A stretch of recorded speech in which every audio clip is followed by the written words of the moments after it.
whatever she wants, ages ago. She used to call me. Yeah. Well. And if I want to call her up for one time, if I want to call her up, I think I can. Alright, this shit would piss you off if you own a plasma TV.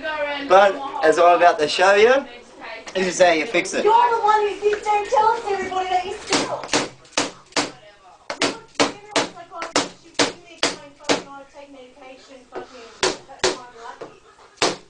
I don't care, I'm not getting into this situation.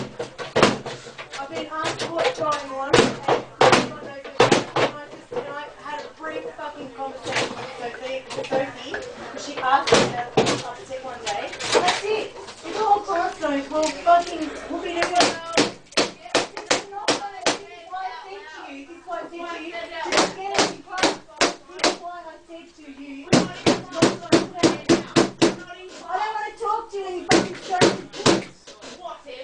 You just said to us that I don't want to talk to you like this. If you want to talk to me, you can be able to discuss it at home. If you can't, you're fine. I can't discuss it when you're talking to me like fucking shit.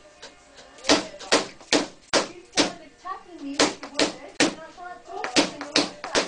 That's it. You could be shit, I'm not best friends with Simon, but I've known you. I don't give a shit about Simon. Do you think I care about him at all? No. Do you want to get upset like that? No, it's